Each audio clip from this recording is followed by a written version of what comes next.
peut paraître étrange, et c'est la réalité. Je propose qu'on passe rapidement à la deuxième question de complément ou de symétrie. La réponse est très simple, puis je l'ai donnée tout à l'heure en disant que les chefs d'entreprise étaient plus croyants dans leur contribution à l'intérêt général, puisque vous avez 9 chefs d'entreprise sur 10, même un tout petit peu plus d'ailleurs, 93% voilà, dans le sondage de l'Institut Montaigne, qui estime que les actions de leur propre entreprise vont dans le sens de l'intérêt général. Alors, est-ce qu'il y a une surprise là-dessus? Non, là, aucune surprise. Je ferai là aussi deux remarques. La première remarque, je pense que le concept de chef d'entreprise est très large, a vocation à évoluer en plus, puisque une entreprise sur deux qui se crée à l'heure actuelle est une entreprise en micro-entreprise ou auto-entrepreneur, comme on disait autrefois. Donc je pense qu'il y a un rapport nouveau à la création d'entreprise, à la dynamique d'entreprise dans la population, qui est lié justement au passage de la société employeur-employé à la société client-fournisseur, comme avait théorisé notre président de la République, qui était ministre de l'économie et de la sécurité du MEDEF de 2015.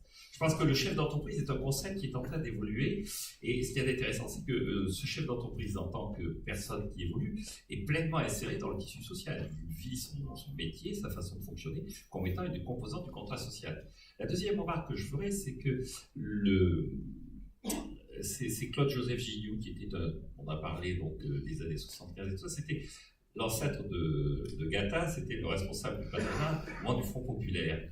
Et il disait « Patrons, soyez des patrons », qui était un texte assez remarquable. Il disait « Vous n'avez pas honte d'être des patrons. Être un patron, c'est pas quelque chose d'infamant, c'est quelqu'un qui contribue à la vie en société. » Mais surtout, il disait « Entre l'artisan boulanger et le maître de forge, il y a un intérêt commun, il y a une vision commune de la vie qui est cet esprit d'entreprise, cette capacité à pouvoir créer de la richesse et à assumer son destin, et à faire en sorte que la création de richesse soit portée par sa propre volonté et pas par une organisation qui lui est extérieure, qui est un peu le cas du salarié. Et je crois qu'une chose importante pour les chefs d'entreprise, c'est de garder cet état d'esprit qui fait que du micro-entrepreneur, de l'artisan boulanger, jusqu'au patron du CAC 40, il y a un destin commun qui est effectivement un destin qui est de créer de la richesse. Et en ce sens, on participe à l'intérêt général. On peut faire comme ça, une sorte de passage de micro pour chaque question, c'est très bien. Moi, j'ai envie effectivement de m'inscrire totalement dans cette même idée, c'est-à-dire que d'une part, quand on est entreprise, ça veut dire prendre à plusieurs, être entrepreneur, c'est prendre à plusieurs, et donc c'est véritablement la description dans son origine, l'origine du mot, d'être à plusieurs autour d'un sujet. Et c'est vrai que le rapport à l'entreprise, en particulier les jeunes collaborateurs, est un rapport de plus en plus de demande d'être entrepreneur à l'intérieur de l'entreprise. Et donc, effectivement, on a des collaborateurs de 25 ans, de 30 ans qui nous demandent d'être co-responsables de quelque chose. C'est pour ça qu'au niveau de l'entrepreneur ou du dirigeant, de plus en plus, il faut aller vers une vraie stratégie commune et une vraie diffusion dans toutes les ramifications de l'entreprise de cette stratégie pour qu'elle ait un sens et pour que chacun en comprenne bien le sens. Et deuxièmement, moi je parlais d'un tout petit peu de ma situation, nous faisons du textile à Saint-Étienne. C'est-à-dire que du textile à Saint-Étienne, si on n'est pas dans la cité, si on n'est pas dans l'écosystème, si on n'est pas dans l'environnement, on n'existe pas. Et donc, est-ce qu'on prend en compte l'intérêt général dans une entreprise comme la mienne, qui est une NTI dans un endroit extrêmement désertifié sur le plan industriel et qui a subi d'énormes épreuves économiques? Si on ne prend pas en compte l'intérêt général, c'est que très très vite on est hors jeu. Donc on est forcément à l'intérieur d'un écosystème qui s'appelle le monde académique autour de nous, le monde du design qui est à Saint-Étienne, la cité, etc. Donc on est vraiment à l'intérieur de cet intérêt général d'un bassin. Donc je crois qu'effectivement le 93% il est totalement inscrit, il est totalement révélateur de cette partie de l'entreprise, de cette participation de l'entreprise à son écosystème. Alors Charles-Édouard Vincent, vous avez à la fois des salariés et des micro-entrepreneurs qui bossent pour vous.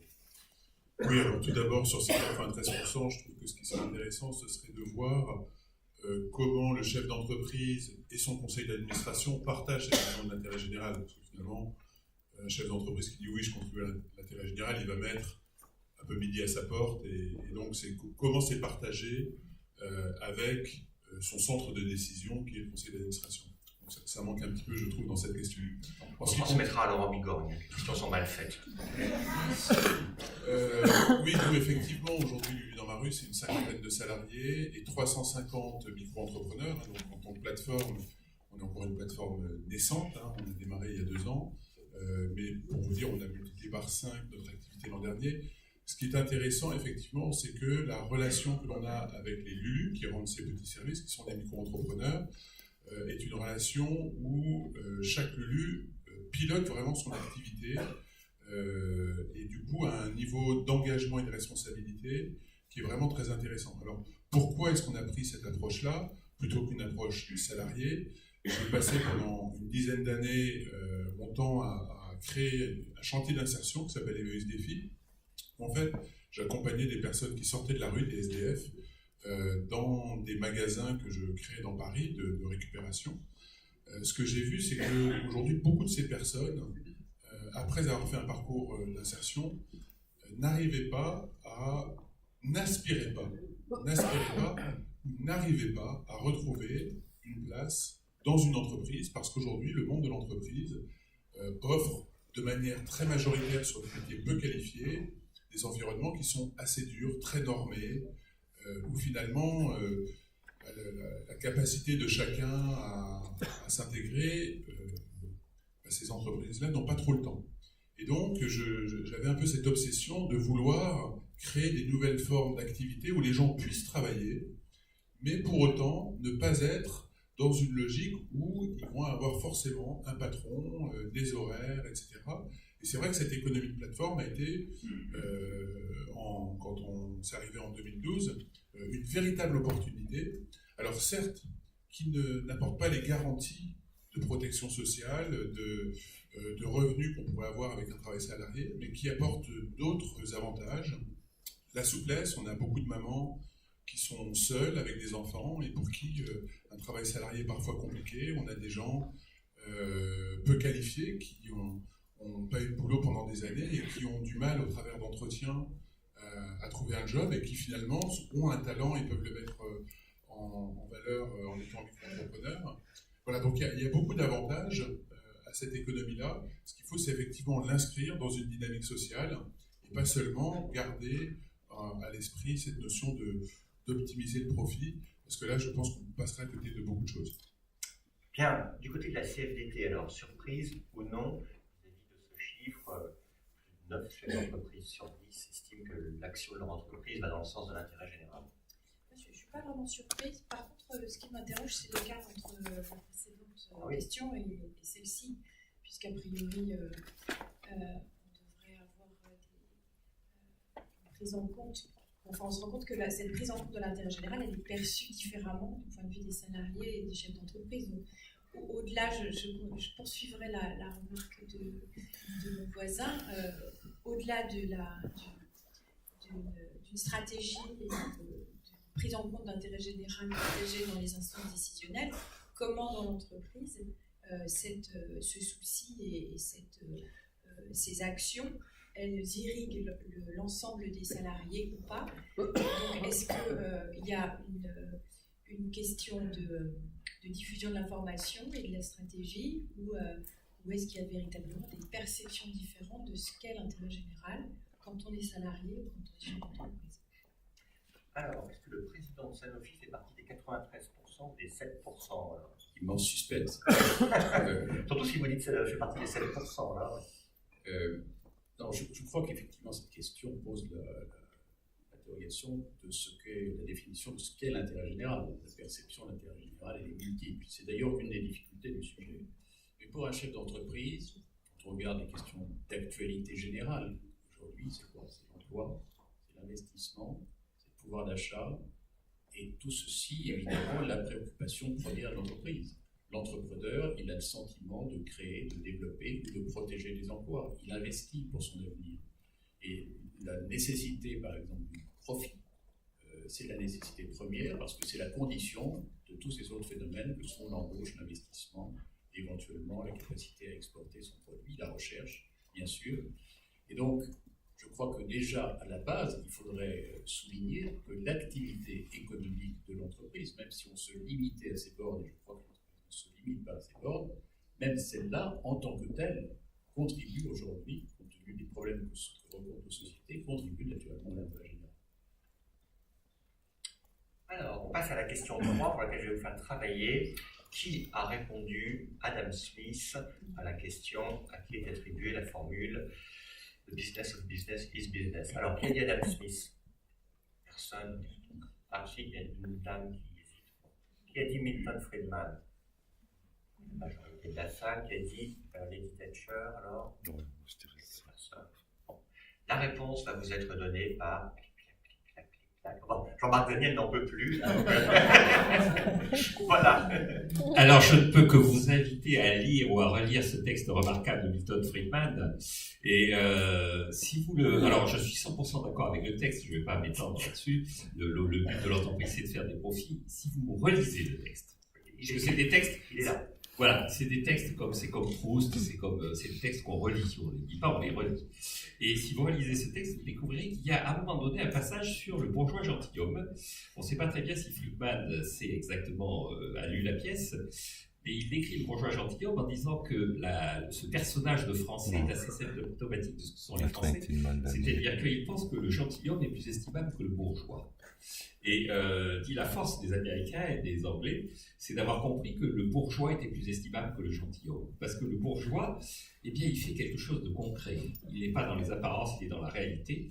Il crée de la richesse. Ce qui n'empêche pas au bourgeois ensuite d'aller à la messe, ce qui n'empêche pas au bourgeois de lire, ce qui n'empêche pas que le bourgeois puisse avoir des actions caritatives. Et donc, je suis 100% d'accord avec soi. Il n'y a pas de honte à être un bourgeois au sens de Molière. Il n'y a pas de honte à être un chef d'entreprise. Il n'y a pas de honte à créer de la richesse. Et on peut très bien aller à la messe et très bien être un homme de bien en étant un bourgeois. Donc, relisez ce texte. Ouais. Donc, vous avez une formule qui est à la fois attribuée à Milton Friedman, qu'il a vraiment rédigée, qui est la responsabilité sociale d'une entreprise, c'est d'augmenter ses profits. Voilà. Maintenant qu'on sait que c'est Friedman, la grande question, c'est qu'en pensez-vous? Qu'en pense-t-on du côté de Saint-Étienne? Du côté de Saint-Étienne, on est dans l'industrie. Et l'industrie, il n'y a pas de mystère, si on n'investit pas, on est mort très très vite. Et donc, le seul fléchage pour pouvoir investir, et dans nos industries à nous, c'est des investissements lourds, parce qu'il y a des transformations absolument fondamentales, des manières de produire des dispositifs médicaux, c'est qui est notre métier à nous. Si on n'investit pas chaque année, ce qui nous permet d'être à niveau mondial dans la création de nos dispositifs, eh ben on est très très vite mis de côté. Donc je dirais le profit, oui, parce qu'il y a l'investissement qui est absolument nécessaire, et donc c'est un cercle vertueux du profit vers l'investissement. Il y a un deuxième cercle que je veux souligner aussi ici, qui est la pérennité. La pérennité, ça coûte très cher dans une entreprise, particulièrement en France, parce que tout le monde sait que la pérennité, ça oblige une taxation qui est très lourde, et que cette pérennité, elle est également associée au profit. Donc je dirais le profit, oui, pourquoi faire? Pour investir, c'est-à-dire rester et croître dans l'industrie. Le profit, oui, pour se transmettre et durer. Charles Vincent, qui va avoir un tout petit peu moins de temps, parce qu'il parle beaucoup. Je vais être assez court. Je pense qu'effectivement, par rapport à cette question, je pense qu'aujourd'hui, on sent qu'elle est un peu dépassée. Enfin, dans la question de l'entreprise à mission, et donc la question n'est pas tant est-ce qu'il faut vraiment optimiser les profits, etc., que comment on y arrive et qu'est-ce qu'on est prêt à faire pour optimiser les profits. Je pense que la question qu'aujourd'hui on se pose, c'est plus celle-là. On a vu les excès de la financiarisation à outrance de l'économie, de la déconnexion entre finalement ceux qui investissent et les résultats sur le terrain. Et je crois que l'attente de notre société est de dire, bah oui, bien sûr, une entreprise doit créer du profit, pourquoi pas, mais à quel prix, hein, et est-ce que la fin justifie les moyens?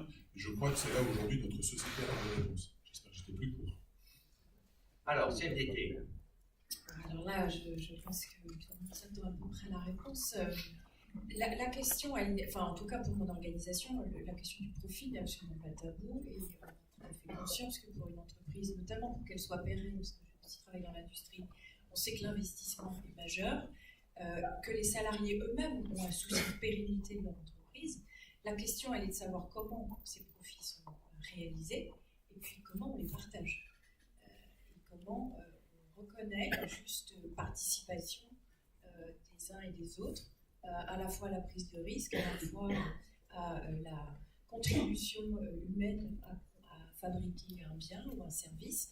Donc aujourd'hui, je pense que la question, elle ne fait plus débat. La question, c'est comment on reconnaît la juste place et la juste contribution des uns et des autres à cette fabrication. Le profit et Sanofi. Milton Friedman a dû écrire ce texte à la fin des années 60, et donc dans une période qui est tout à fait différente de celle que nous vivons aujourd'hui. 60, c'est le plein emploi, c'est une situation où les frontières sont encore assez largement fermées. C'est d'ailleurs une théorie monétariste qui a démontré aujourd'hui son incapacité à réellement fonctionner. Et donc je pense que retirer de Milton Friedman cette citation, à mon avis, c'est faire une petite erreur prendre cette citation, c'est faire une erreur de temporalité. Il est clair qu'il faut faire du profit.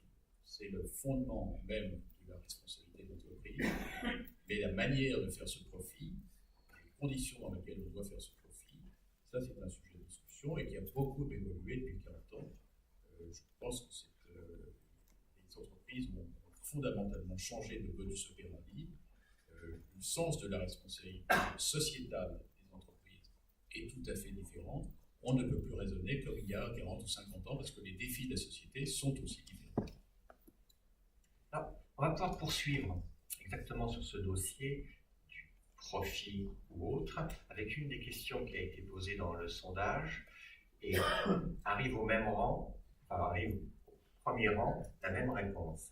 Quelle est la première finalité de l'entreprise selon les Français, qui dans la salle, alors on fait un petit peu d'exercice encore, a répondu réaliser un profit. À la louche, la moitié. Qui a indiqué créer des biens ou des services utiles pour ses clients.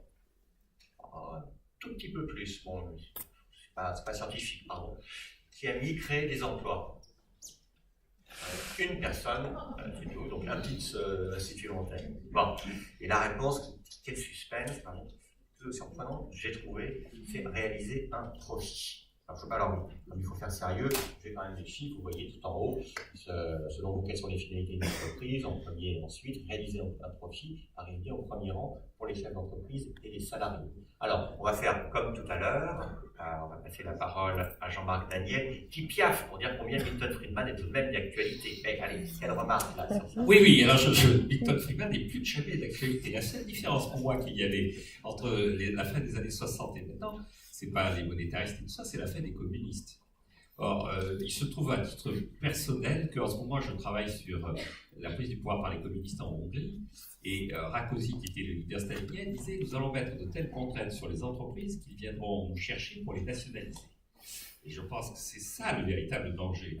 L'état d'esprit stalinien, c'est des gens qui mettent de telles contraintes sur les entreprises qu'à la fin des fins, les chefs d'entreprise viennent chercher les staliniens, quelle que soit leur couleur rouge ou autre, pour être nationalisés. Et donc je pense que le véritable enjeu, effectivement, c'est d'accepter cette idée que le rôle de l'entreprise, c'est de faire du profit. Et quelle que soit l'utilisation qui est faite ensuite du profit. Le but du profit, c'est non seulement effectivement préparer l'avenir en investissant, mais c'est aussi de récompenser le passé. Les gens qui font du profit sont des gens qui ont eu la vista à un moment donné et qui ont fait dans le passé des choix qui sont efficaces. Donc je pense que créer du profit et cette idée que les gens considèrent que le but de l'entreprise de créer du profit me paraît assez sain, et tout doit être fait pour faire en sorte que cette démarche ne soit pas obérée par des principes, des visions ou des intentions malsaines. Alors, Madame Ducotet, surprise ou non de ce résultat? Je suis un peu surprise quand même sur l'emploi, parce que si vous voulez, moi je suis une ETI, je connais bien les ETI qui sont des sociétés qui sont autour de nous et dont je connais bien la physiologie, les mécanismes. Et si vous voulez, en termes d'emploi et en termes de lieu de l'emploi, il y a des vrais choix qui se font dans les entreprises en ce moment en France et dans les ETI, par exemple, qui font les choix de maintenir une fidélité à leur territoire d'origine. Et ça, c'est des choix, et c'est des choix pour l'emploi. Et j'avoue que je pense qu'il faut quand même vraiment être conscient qu'il y a des choses qu'on aurait pu faire autrement. On aurait très bien pu aller encore plus loin dans une certaine forme de désertification qui était une infidélité par rapport au lieu où nous sommes. Nous sommes à Saint-Étienne depuis 1847, c'est-à-dire depuis fort longtemps. Et somme toute, dans les choix de fabrication de nos dispositifs médicaux, parce que nous fabriquons pratiquement tout ce que diffusons, eh bien, nous aurions pu faire des choix différents. Et nous ne sommes pas les seuls à avoir fait le choix industriel de maintien en France. Donc, j'avoue que je crois qu'il faut quand même insister sur un certain nombre de volontés, peut-être discrètes, peut-être pas très visibles, de ce qu'est l'emploi. Alors, bien sûr, le profit, et ne revenons pas dessus, et je reviendrai par contre les biens et services, parce que dans les entreprises comme les nôtres, la seule personne qui nous intéresse, c'est notre patient, c'est-à-dire ce malade qui est intéressé par ce qu'on va lui donner pour être dans une société, dans une vie moins souffrante, où il va être plus aidé. Et donc, les biens et les services, pour nous, c'est extrêmement important, parce que notre façon de nous intéresser, je dirais, à notre patient, c'est de lui faire un dispositif qui va lui rendre la vie plus facile. Ça va être une personne âgée qui va marcher avec plus de facilité, plus de mobilité. Ça va être un jeune sportif traumatisé qui va revenir plus facilement à la mobilité. Donc, les biens et les services, pour nous, c'est au cœur de notre intérêt. Charles-Édouard Vincent, surpris les Lulu là, de ce résultat? Oui, en tout cas, l'esprit dans lequel on le fait. Enfin, moi, je me retrouve pas trop dans votre vision profit en premier. C'est pour ça que c'est un lieu de débat. Tout le monde se retrouvait là-dedans. Non, mais en tout cas, c'est sûr qu'aujourd'hui, en créant une entreprise comme Lulu dans ma rue, ma finalité première, elle est autour de la création d'activités, création d'emplois. Et ce que je me dis, c'est que l'outil économique, il m'intéresse par ce qu'il crée, plus que par les profits qu'il va nous permettre de faire. Ce qui m'intéresse peut-être, c'est une vision bouddhiste de l'entreprise qui est la vérité dans le chemin et pas forcément dans le but.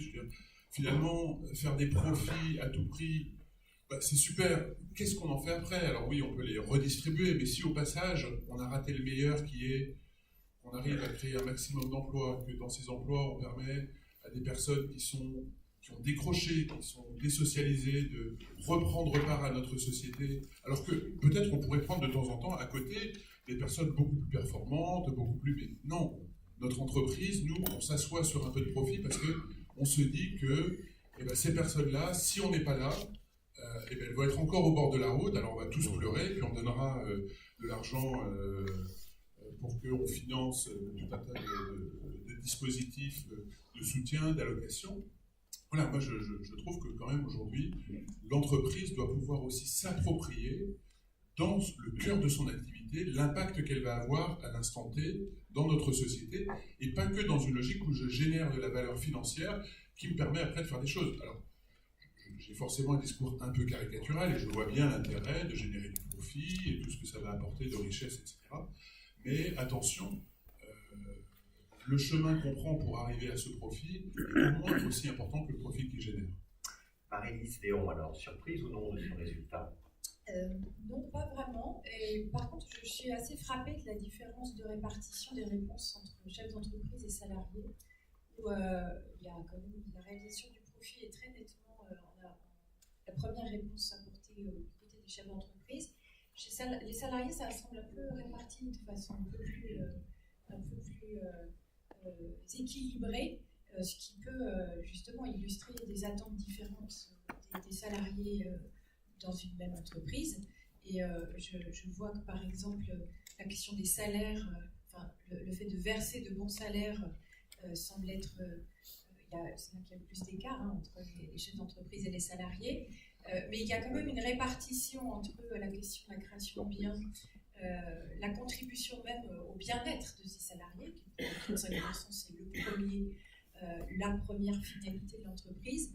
Je pense que ça illustre une vision qui peut être parfois qui est différente entre chefs d'entreprise et salariés, et qui peut, en tout cas moi m'interroge en tant que représentante de l'organisation syndicale sur le partage des finalités et du fonctionnement d'une entreprise. Ça doit nécessiter un peu plus de dialogue, je pense. Voilà, on termine notre tour de table par Sanofi. Je crois qu'il y a au sein du monde d'entreprise, il y a des situations extraordinairement différentes. Et il y a la place pour aussi des formes différentes, sans doute. Mais par exemple, si je prends le cas de Sanofi, il a illustré deux sujets. D'abord, l'attachement au territoire, d'une part, mais également le besoin d'être globaux et le besoin d'avoir des performances économiques qui nous permettent d'avoir accès aux marchés internationaux des capitaux. L'attachement territorial, c'est simple, nous faisons 6% de notre chiffre d'affaires en France, nous y avons plus de 23% de nos effectifs, ce qui ne serait absolument pas justifié par le poids de notre activité économique. Nous y avons 30% de nos investissements industriels et nous y avons 40% de notre recherche. Et cette structure-là, vous la retrouvez à peu près de façon identique dans toutes les grandes entreprises françaises. C'est-à-dire que les grandes entreprises françaises, contrairement à l'image qu'on s'en fait parfois, sont des entreprises qui ont préservé l'emploi largement en France et qui n'auraient jamais pu maintenir une telle emprise en France si elles avaient pu se développer fortement à l'international. Il faudrait souligner aussi d'ailleurs que les entreprises françaises, la France a la chance d'avoir des entreprises mondiales en beaucoup plus grand nombre que ce ne serait le cas en Allemagne ou en Angleterre. Nous avons le pourcentage d'entreprises mondiales le plus élevé en Europe. Et cet attachement au territoire, il est directement lié, et ces performances en France, elles sont directement liées aux performances internationales. Si nous voulons pouvoir continuer ce travail, cette expansion mondiale, sur des sociétés globales, eh bien, il faut que nous puissions avoir accès au marché des capitaux dans des conditions comparables avec celles de nos concurrents. Et c'est pour ça que toute modification significative des règles du jeu serait une pénalisation dans cette compétition internationale pour les capitaux. Et je voulais souligner que la recherche du profit, c'est beaucoup plus complexe en réalité que simplement dire on va gagner le maximum d'argent à court terme. D'abord, dans une industrie comme la nôtre, le cycle est au moins de 10 ans. Donc, on investit 15% de notre chiffre d'affaires. C'est 6 milliards pratiquement d'investissement chaque année. Ce n'est pas fait pour le trimestre prochain. C'est fait pendant 10 ans. Cette conception du profit, elle peut être très différente en fonction du cycle de l'entreprise, de son positionnement, de sa taille. Et le problème de la compétitivité internationale est évidemment également différent. Mais sans profit, et sans capacité à fournir ces investissements, à nourrir et à nourrir notre recherche, évidemment, la question même de l'intérêt général ne se poserait pas puisque nous aurions des effets négatifs sur notre environnement. Alors, 5e question, là je vais me tourner seulement vers les panélistes, vous avez tous à l'esprit la réponse. En quelle institution les Français font-ils le plus confiance? Donc, parmi vous 5 qui a répondu les PME, levez la main, pour tout le monde là. En 3, j'ai dit la police. Et la sécurité sociale. Et il y en a d'autres qui n'ont pas répondu, là. Donc ils ne veulent pas répondre. Toute la sécurité sociale, je vous précise que l'École nationale supérieure de la sécurité sociale, de la N3S, l'école d'élite, se trouve à Saint-Étienne, dans votre écosystème. Donc alors, c'est une majorité PME. Et vous, alors qui a dit PME, on va faire comme ça? La police. J'aurais pu mettre la gendarmerie aussi, c'est un peu la même chose. La sécurité sociale. Bon, en effet, c'est les PME. Avec tout plein de belles courbes, hein, les Français préfèrent les hôpitaux, ensuite l'armée, mais vous avez les PME, la police, donc c'est les PME au premier rang parmi les 3 que j'évoquais, et enfin la sécurité sociale. Alors les remarques là-dessus, c'est les Français qui préfèrent les PME, pas des remarques rapides parce que le temps... Oui, non, très rapide, je serais curieux de savoir qui a répondu la sécurité sociale. Mais on a les noms parce que si c'est pas... Qui peut répondre à la sécurité sociale, vu l'état de la sécurité sociale actuelle et l'état de la dette sociale, qui peut répondre ça? Alors, Saint-Étienne. Effectivement, moi je le vois, je l'éprouve quotidiennement, je dirais. Les collaborateurs ont confiance dans leurs entreprises, absolument, et c'est quelque chose qu'on perçoit quotidiennement et qui est d'ailleurs la raison du succès. Je dirais qu'il n'y a pas d'autres. Les machines, on les a tous, les fonds financiers, on les a tous à peu près les mêmes. La différence, c'est les hommes. Et les hommes, quand ils ont confiance dans leur entreprise, ils ont effectivement des performances. Et donc, c'est intéressant. Alors, j'aurais bien aimé que ce soit aussi les ETI, mais enfin bon, c'est encore pas très connu, mais ça va venir. Alors, petite Pas grand-chose à dire. Je suis surpris de voir que les PME arrivent avant les associations. Les associations sont vraiment de la sécurité sociale et l'école. Enfin, c'est quand même des chiffres qui sont assez intéressants. Il y a pire en dessous, je ne vais pas montrer, il y a des élus, etc. Il y a les syndicats aussi. Il y a les syndicats, mais j'ai effacé. C'est très délicat, merci à vous. Non, je ne suis pas surprise. Non, alors après, c'est quand même dans un genre de poche hein, en termes de réponse entre l'armée, les PME. Oui, non, je ne suis pas surprise. Je suis pas surprise vu l'emploi que crée les PME et l'étroitesse des relations aussi des salariés, des chefs d'entreprise dans les territoires, ça me surprend pas. Je pense que ce sont des structures rassurantes. Alors, du côté d'un grand groupe, les grands groupes, ils se préoccupent aussi des PME, puisque nous vivons, nous créons autour de nous des écosystèmes, nous avons évidemment des fournisseurs, des fournisseurs qui sont de plus en plus partenaires. La FEP a organisé d'ailleurs samedi dernier une rencontre de 40 dirigeants avec plusieurs centaines de PME. Nous participons pour beaucoup au pacte PME. Une entreprise comme nous essayons d'aider les PME qui sont des partenaires à grandir, nous les accompagnons, nous mettons à leur disposition des compétences.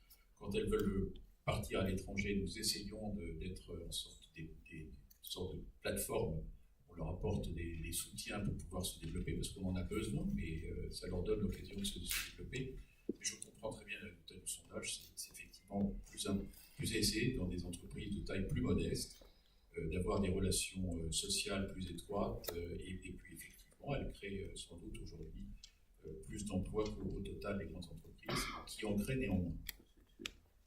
Alors, on passe des PME à l'économie sociale et solidaire. Je le répète, c'est associations, fondations, mutuelles, coopératives et une petite partie des entreprises qui peuvent avoir un label. À votre avis, on va faire ça avec la salle. Est-ce que l'emploi dans l'ESS représente, qui a dit 5% de l'emploi total, qui a dit 10%, et qui a dit 15%? Qu'est-ce qu'a dit Laurent Delors? Il a dit 10. Bon, c'est super fort, mais il y a une raison à ça, c'est que je sais qu'il a eu le PowerPoint. Voilà. Donc, en effet, j'ai mis 10%, les quelques chiffres, etc. Peut-être on va changer l'ordre un peu, là. Charles-Édouard, dans un peu de temps, cette ESS là, qui est incarnée par les... Oui, je pense qu'on sous-estime souvent la présence de l'ESS dans l'économie française. Alors, ces chiffres, il faut être vigilant. Les mutuelles représentent une très grosse partie des salariés. Ce qui est intéressant par rapport à l'économie sociale et solidaire, c'est que c'est aussi un pan de notre économie qui évolue beaucoup. Il y a beaucoup d'innovations qui sont faites. Il y a notamment une loi qui est sortie il y a 2 ans, qui a créé le statut d'entreprise solidaire. Alors, je le dis parce que Lulu dans la rue est une entreprise solidaire, qui pose un certain nombre de règles très intéressantes. D'abord, il faut qu'elle ait dans son objet pas que la recherche du profit, il faut qu'il y ait aussi un objet dans son objet social autre que la recherche du profit. Nous, en ce qui concerne Lulu, c'est la création d'activités pour des personnes loin de l'emploi et la création de liens sociaux. Il faut qu'il y ait une gouvernance démocratique. Nous avons une association qui est dans notre conseil d'administration à côté de l'investisseur, et il faut que 50% des bénéfices soient réinvestis dans l'entreprise, au moins 50% des bénéfices, donc on ne peut pas redistribuer plus de 50% des bénéfices. Nous avons pris cette règle avec 2 règles supplémentaires, comme on est parti dans une logique de start-up. On a fait une levée de fonds à 7,5 millions, à premier tour. Dans ces 7,5 millions, les investisseurs qui sont arrivés doivent réinvestir, enfin pas réinvestir, ils doivent redistribuer 50% de la plus-value capitalistique qu'ils feront s'ils en font à l'association qui s'occupe de l'accompagnement social des Lulu qui sont en difficulté. Et puis on a posé une 2e règle supplémentaire, c'est que 30% des dividendes, le jour où il y aura des dividendes qui seront distribués, 30% des dividendes seront reversés aux micro-entrepreneurs, aux Lulu, sous forme de commission, de rétro-commission. Mais en fait, on a voulu recréer dans un environnement d'économie collaborative ce qui existait dans l'entreprise sous forme de participation. Et donc, on s'est dit, dans ces nouvelles économies qui apparaissent, ce sont des économies qui concentrent toute la valeur créée, qui la font remonter au niveau des actionnaires, en laissant un peu sur le carreau tous ces indépendants. Et donc, c'est ce qu'on reproche à tous les modèles Uber, etc., enfin, entre autres. Et donc, nous avons voulu créer des mécanismes qui permettent d'associer toutes les parties prenantes dont on discute autant, donc nous, nos micro-entrepreneurs, au profit et au bénéfice de l'entreprise. Voilà, donc, tout ça pour vous dire que c'est une économie aujourd'hui, cette économie sociale et solidaire, qui bouge beaucoup, il se passe beaucoup de choses, et c'est intéressant, on en reparlera après sur est-ce qu'il faut changer le code civil ou pas. En tout cas, il y a beaucoup de choses déjà qui se passent. Marie-Lise Léon, alors, la CFDT et l'ESS. Oui, c'est vrai que je pense qu'il y a une méconnaissance de la place en termes d'emploi de ces entreprises. Après, il y a, pour nous en tant qu'organisation syndicale, c'est aussi une autre approche de l'entreprise, une autre façon d'organiser les salariés qui trouvent des fonctionnements et des objectifs parfois très différents d'autres entreprises. Après, la question de... Je pense que c'est des entreprises organisées qui font un vrai choix politique de structuration et de placer au cœur de leur modèle économique des objectifs qui peuvent être différents d'autres entreprises. Je pense que ça doit rester une spécificité, l'économie sociale et solidaire, et que l'objet des débats qu'il y a aujourd'hui est plutôt de voir comment on peut assurer une continuité entre les entreprises dites classiques et l'ESS. En tout cas, nous, c'est dans ce sens-là qu'on a fait un certain nombre de propositions avec la création d'un nouveau statut et une modification du Code civil. Vous pouvez passer la parole à M. Wimberg pour cette continuité entre les différents secteurs. Moi, j'étais surpris par le résultat, puisque je n'imaginais pas que ça représentait au total 10% d'emploi. Donc, c'est intéressant à plusieurs titres. D'abord parce que ça montre que ça existe. Donc, il y a des alternatives d'organisation de l'entreprise sous différents statuts, d'ailleurs, que ce soit la loi de 47 avec les coopératives, les associations. Il y a toute une multitude de modes d'organisation qui montrent que si on veut choisir aujourd'hui telle ou telle forme d'organisation sociale, on a aujourd'hui un dispositif qui est assez large et souple, et qui permet de effectivement déterminer avec précision le vecteur sur lequel on souhaite situer l'entreprise entre profit et socialisation. Madame Ducotet, on parlera ETI juste après, d'ailleurs. En fait, moi je crois que dans un bassin comme le nôtre, bassin Saint-Étienne, où effectivement il y a des caractéristiques assez particulières, il y a effectivement ces entreprises, il y a des rebonds d'entreprises TI comme les nôtres et les entreprises sociales et solidaires. Par exemple, nous avons choisi 3 axes très clairs. Premièrement, l'axe jeunes porteurs de handicap, et nous sommes les premiers fournisseurs de travail de l'atelier protégé qui est à côté de chez nous et qui a une vocation de formation, de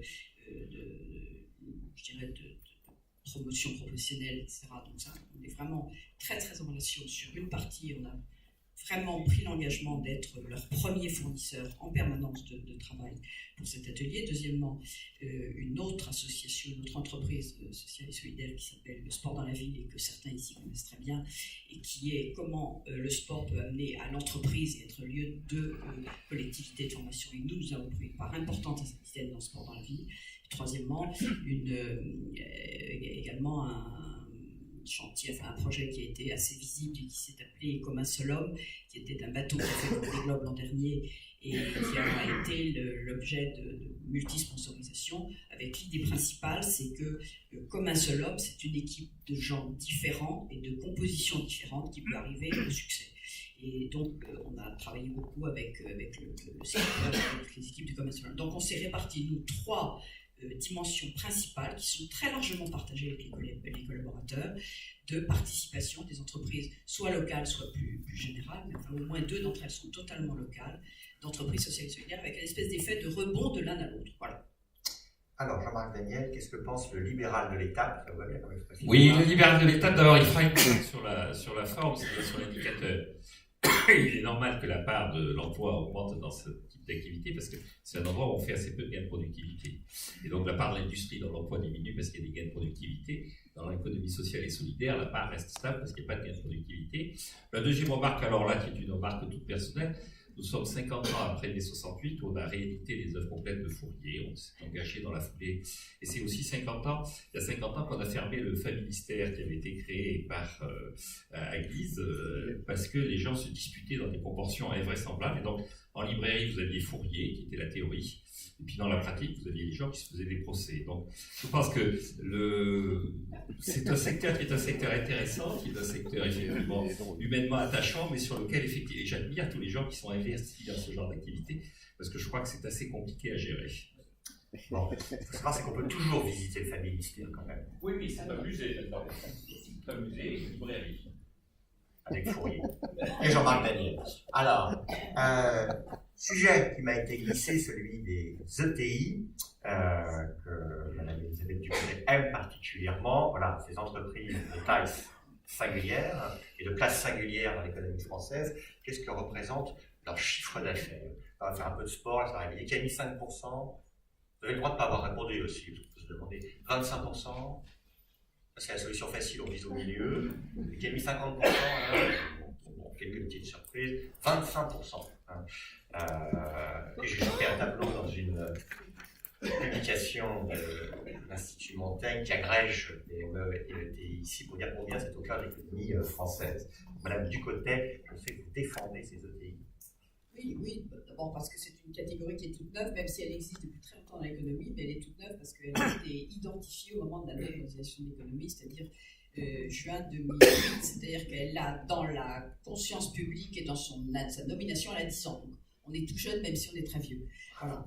Et deuxièmement, c'est vrai qu'elle n'est pas très visible parce qu'elle est très territoriale, elle est très industrielle et donc elle est un peu sous les feux de la rampe. Elle représente 25% de l'économie française, elle représente 30% de ses exportations et elle représente même 33%. Et elle représente à peu près 30% d'emplois salariés et elle a créé 300 000 emplois bruts nets, depuis 4 ans. Donc elle a été très créatrice d'emplois. Voilà, et je crois que ça vaut la peine de l'identifier comme étant quand même très, à l'intérieur des territoires, une animatrice économique pas très visible, mais assez efficace. Alors, d'autres remarques sur les ETI? Pas obligatoire, c'est que vous vouliez interpréter le champ des ETI. C'est très bien. Moi, je dirais qu'elles ont leur physiologie particulière, leur rapport au temps particulier, qui est un temps qui était vraiment inscription dans le long terme. C'est-à-dire que leur objectif, c'est de durer, c'est donc elles s'offrent la possibilité d'investir, elles s'offrent la possibilité d'aller à l'international où la rentabilité n'est pas immédiate, et elles acceptent justement, à cause de cette volonté d'investissement, elles acceptent de n'avoir pas immédiatement le rendement qui serait, par exemple, rendu nécessaire par des financiers très impatients. Et au contraire, dans les ETI, on s'offre le temps de l'investissement, du développement et d'un résultat un peu différé, parce qu'elles savent très bien que c'est au long terme que va se faire le résultat. Donc c'est vrai qu'aujourd'hui, en France, nous en avons 5 000, enfin un peu moins de 5 000. Il y en a beaucoup plus en Allemagne. Celles de l'Allemagne sont plus nombreuses et plus grosses. Et nous avons véritablement hâte, d'une part, de les faire grossir et grandir, et deuxièmement, de créer des entreprises, enfin des liens entre entreprises européennes de cette typologie-là, parce que le prix Nobel d'économie qui vient d'être donné en novembre dernier donne donné le prix à quelqu'un qui a fait de l'économie comportementale. Or, nous, dans les ETI, qu'est-ce que nous faisons de l'économie comportementale? C'est-à-dire que nous avons un rapport à nos salariés, à nos environnements, à notre cité, à notre monde académique. Nous avons un rapport qui est vraiment un comportement assez analogue, et ça ne dépend pas des pays. Voilà. Des ETI au nudge. Alors, je propose qu'on passe aux questions les plus dures de notre affaire de la matinée, sur l'éventuelle modification du Code civil. Et pour lancer ce petit sujet, j'ai regardé quand l'article 1832 de ce Code civil, dont certains estiment qu'il devrait être enrichi, a été modifié la dernière fois. Je vous ai mis 3 possibilités, 75, 85, 2010. On va faire aussi le jeu là. Je pense que c'était en 75. L'idée, c'est qu'il y a pas mal de temps. Qui dit 85, alors, les gens qui visent au milieu, mais il y a 4-5 personnes, c'est tout. Qui dit 2010, on changerait le code civil tout le temps. Il y en a plein qui répondent plus, d'abord parce qu'ils ne savent pas, parce qu'ils lisent le journal, parce qu'ils jouent avec leur téléphone, mais ça, c'est le jeu. Alors, et là, parmi les experts, les 5, Jean-Marc Daniel, dit 75. Jean-Marc Daniel dit 75, pensant que le code civil est quasi intangible, toujours que tous les 35-40 ans. Alors, du côté ETI. Bon, ça c'est la meilleure des réponses, d'ailleurs, moi je pense que. J'aurais tendance à dire aussi assez loin. Assez loin. Parfait. Côté CFDT, alors.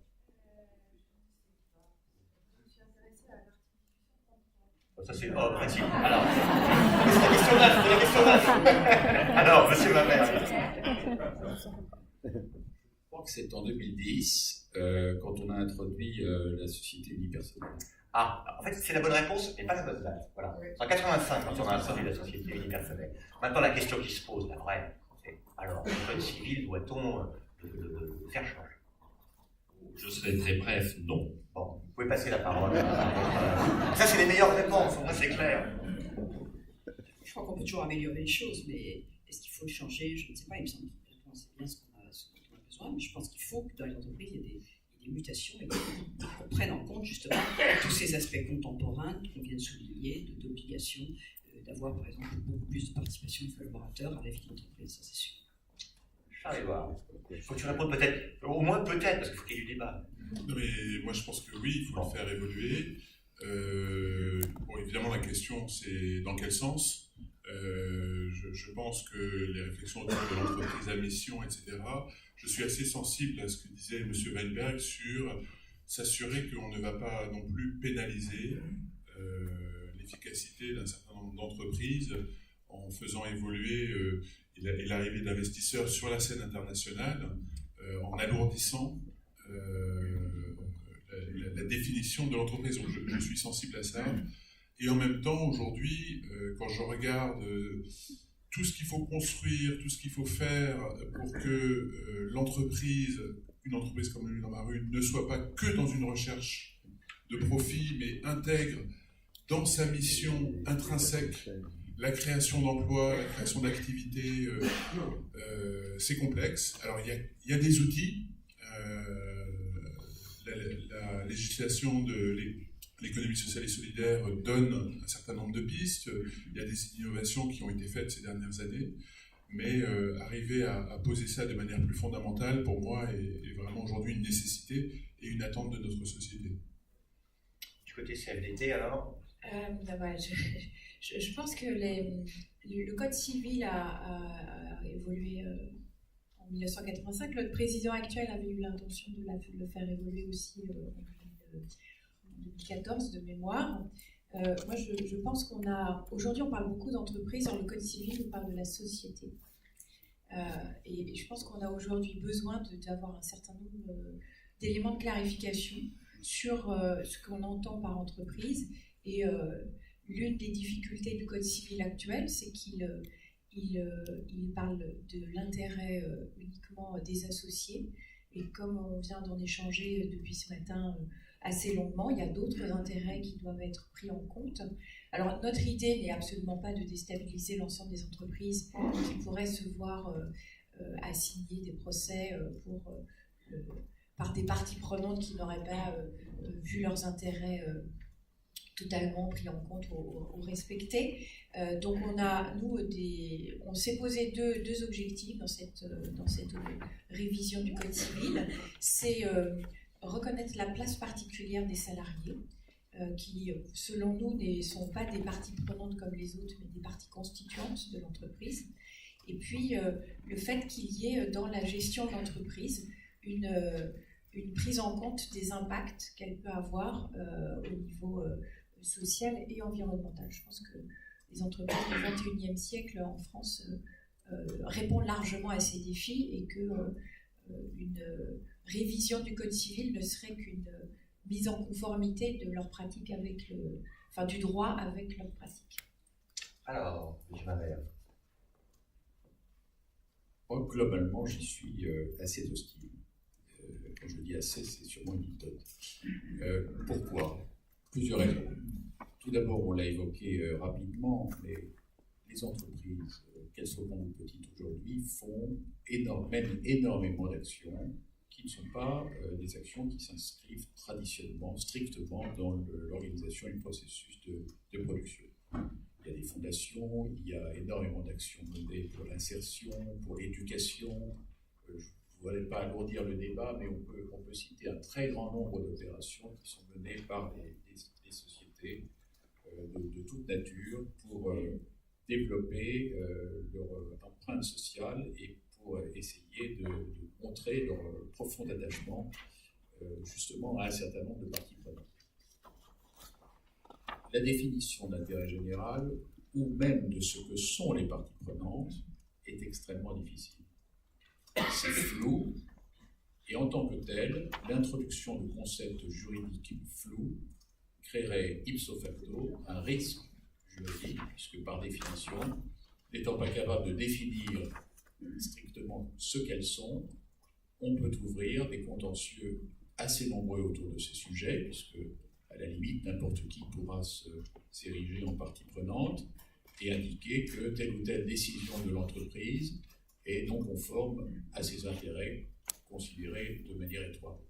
Donc, globalement, cette incertitude juridique me paraît inutile au moment même où un grand nombre d'efforts sont faits pour avoir permis aux entreprises de croître, d'investir, d'être stabilisées dans leur environnement juridique et fiscal. Je pense que ça vient à un très mauvais moment. J'ajoute qu'il y a accessoirement des risques fiscaux dans la modification de ce texte. Cette notion d'entreprise, de différence théorique entre l'entreprise et la société, on peut la comprendre, mais l'entreprise est une abstraction, si je puis dire. C'est un ensemble, c'est un groupe éventuellement de sociétés, mais ça n'a aucune valeur juridique. Il faudrait inventer un nouveau concept juridique pour donner une substance à cette notion d'entreprise, et je ne vois pas en quoi on pourrait définir une entreprise ayant un sens juridique qui pourrait éventuellement s'opposer aux sociétés qui sont la base d'un groupe d'entreprises, enfin, qui sont à la base de la constitution d'entreprises. Donc, je pense que cette idée de modifier le Code civil est une très mauvaise idée. S'il s'agit de fournir des alternatives d'organisation à des entreprises qui souhaiteraient avoir une part plus importante, comme il y a un certain nombre d'exemples aux États-Unis, en Angleterre, en Belgique, introduire des concepts plus sociaux dans leur action. Ça, il y a déjà un certain nombre de statuts qui existent. On peut imaginer qu'il y a un statut nouveau qui se crée autour de ce qu'on pourrait appeler aux États-Unis la C-Corporation, qui permettent effectivement de déterminer des objectifs qui ne sont pas strictement l'intérêt des associés. Mais dans la réalité aujourd'hui, l'intérêt des associés doit être le guide. Ça n'empêche pas de mener un certain nombre d'actions dans l'entreprise qui ne sont pas directement reliées aux bénéfices des associés, mais qui, au total, sur le long terme, contribuent à la prospérité de l'entreprise. Donc je ne vois pas quels sont les obstacles. Je vois les difficultés que représenterait l'introduction d'un concept flou. J'ajoute que par ailleurs, il existe encore d'autres modèles éventuels. Il y a une responsabilité du conseil d'administration. Pourquoi ne modifie-t-on pas à ce moment-là le code de commerce en disant que le conseil d'administration peut prendre des décisions dans l'intérêt de l'objet social, mais en tenant compte des conséquences sociales, économiques, environnementales, sociétales de ces actions. Je pense qu'il y a des tas de manières de résoudre cette question sans modifier la définition de l'objet social qui entraîne, à mon sens, des risques conséquents. Alors, on va revenir dans la 10e question. Je vais préparer une 9e sur la RSE, qui est un des sujets qui revient constamment lorsque l'on évoque l'intérêt général que pour l'entreprise, mais qu'on n'a pas encore traité là dans notre petite heure de discussion. Je vous ai mis les 3 mêmes dates, et la question est de savoir quand date la norme ISO 26000, célèbre pour ceux qui sont investis sur ce dossier, qui caractérise la responsabilité sociétale des entreprises. Donc, j'ai mis 3 dates, les 3 mêmes, 75, 85, 2010, dernier effort de la matinée. Donc, qui a dit 75 ? La RSE serait ancienne. Qui a dit 85 ? Au milieu.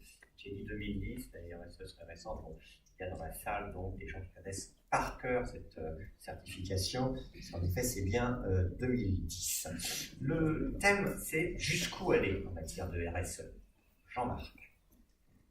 Je crois que pour rebondir sur ce que vient de dire Serge Weinberg, auquel j'adhère pleinement, je crois qu'il est très très dangereux de vouloir effectivement introduire des obligations qui se révélerait à l'exercice relativement flou et donc sujet de contentieux. Quand le Code civil a été créé, le ministre de l'Industrie, c'était Chaptal, le célèbre chimiste, et une des questions qui avait été posée, c'était de faire une liste, effectivement, d'obligations créées aux entreprises. Et Chaptal avait mis en avant le fait que dès qu'on crée des obligations, effectivement, qui seraient floues, les concurrents se précipiteraient sur cette action, ce qu'il appelait les rivaux, puisqu'à l'époque on parlait comme ça. Les rivaux se précipiteraient pour nuire à l'activité de leurs concurrents sur des bases qui seraient des bases non pas de défense de l'intérêt du consommateur, de défense de l'intérêt général, mais véritablement de destruction du concurrent. Donc je crois qu'on a intérêt effectivement à être le plus souple possible en la matière.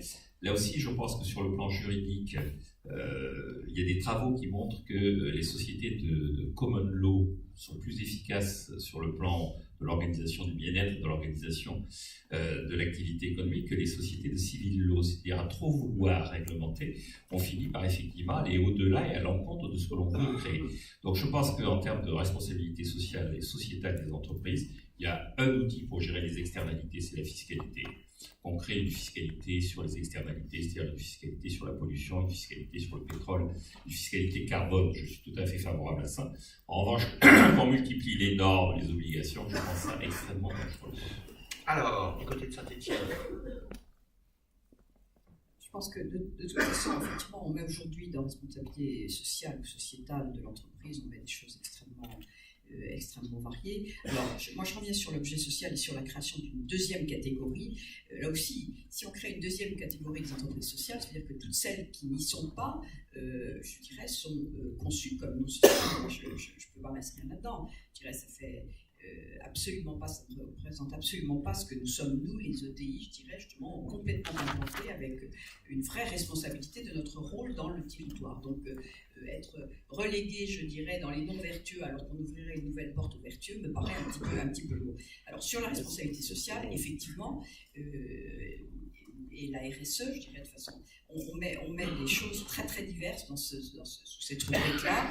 Et pour nous, c'est je dirais, c'est à peu près 4 pavés. C'est tout ce qui est autour de la formation et du développement de la compétence, ça c'est une chose, avec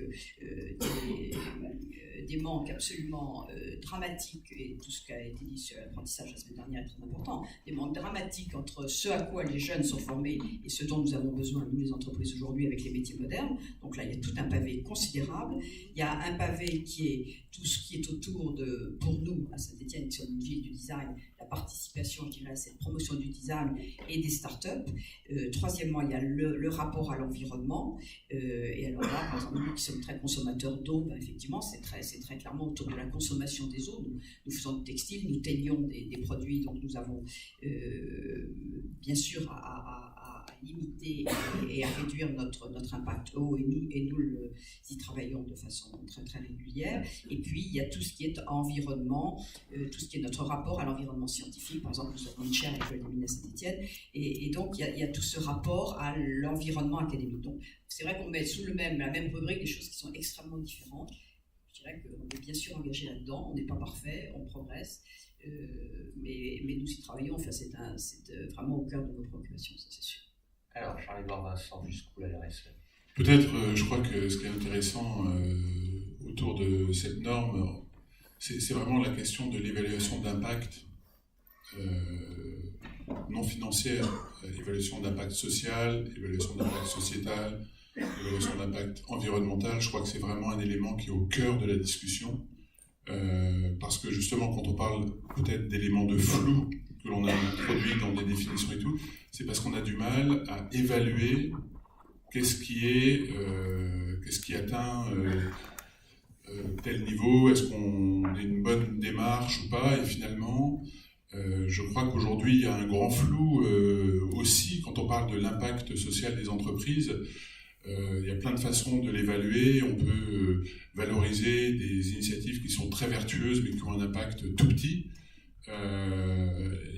et à côté, passer à côté d'autres effets qui peuvent être parfois très négatifs. Et ça, je crois qu'il manque une grille de lecture partagée. C'est toute la difficulté du sujet. Donc, et tant qu'on n'a pas construit un outil simple et qui crée un certain consensus sur comment on évalue l'impact extra-financier de l'entreprise et qu'il y a un vrai consensus là-dessus, on va avoir beaucoup de débats sur le flou, est-ce qu'il faut y aller, pas y aller, voilà. Néanmoins, je trouve assez intéressant dans cette matinée d'entendre que par rapport au Code civil, je trouve qu'il faudrait qu'on reparle un peu de ça, parce que j'ai aussi des fois l'impression d'entendre qu'aujourd'hui tout va bien. Enfin, donc on lit dans la presse, beaucoup d'études montrent que il y a quand même des gros enjeux environnementaux, climatiques, des enjeux sociaux.